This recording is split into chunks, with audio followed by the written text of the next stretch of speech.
Hai, Assalamualaikum. Hari ni tadi sebelum nak rekod benda ni, saya tengah nak bercakap and then something happened. See you. Nice, huh?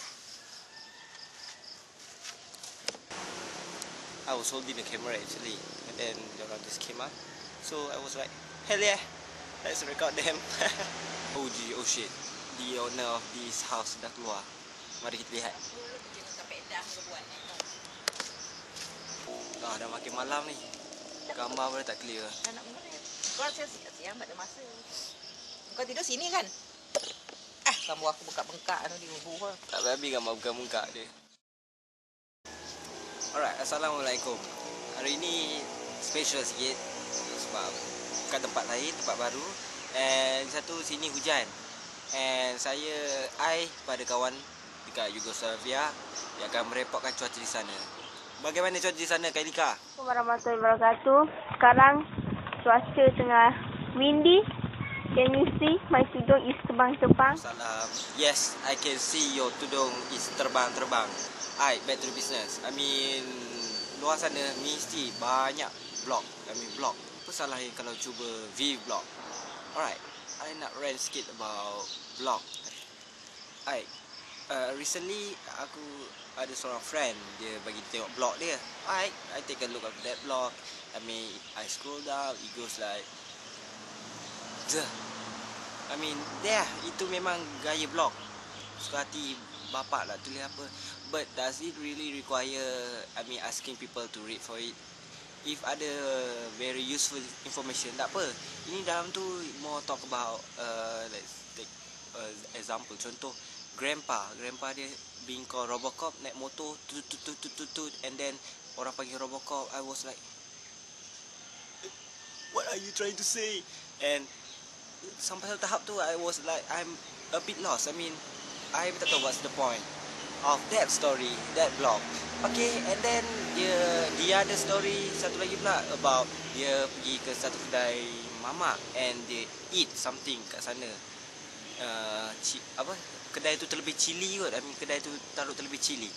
And okay, fine. Tapi after that dia tanya, dah baca belum? And I was like, hell yes, I enjoy it so much. I dah baca. The worst part is so comment. What should I comment? Nak komen apa kat dalam tu? Nak tulis, yeah, your grandpa is a Robocop? Or even tulis, that mama should not put that chili onto your meals? That's not the case. The important thing here is I just nak someone out there try out the vlog.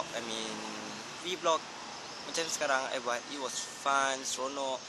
More kita boleh interface dengan hadapan and boleh cakap secara terbuka, but make sure you tapis dulu apa yang cakap. And I was really hope people out there try out vlog. I ada some of my friends send me some videos about their own video blog, and diorang cakap diorang takut nak upload dekat YouTube or even scare. Tak payah takut, just upload it anyway. It doesn't matter how many viewer you got. Dia tak kisah how many viewer you receive for that video.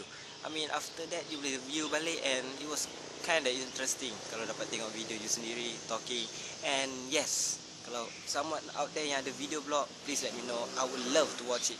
And to those yang send me your video blog, some of them are very very fantastic. So natural, cara cakap so natural, and I rasa you should make one.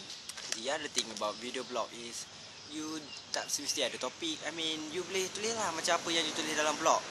It doesn't matter, I tak kisah. And if you guys out there ada video blog, please let me know. I would love to watch it and subscribe. And I will view it recently. I'm asking people out there try out vlogging. It's very fun, and I would love to watch kita guna YouTube ke arah yang lebih elok rather than tengok benda-benda yang merepek. The keywords semua orang tahu. The whole Malaysia yang use YouTube tahu. If you put the words tetek, sek, bosia in it, tag sebagai tag dia, tetek, then you view video-video stupid. Why don't you view or make something? Share your opinion and kita boleh debate about isu yang dikemukakan. Kan lebih elok guna YouTube ataupun internet ke tahap begitu, right? So ni sekarang dah malam. So kata-kata I terakhir lah, try out vlogging. It was very fun.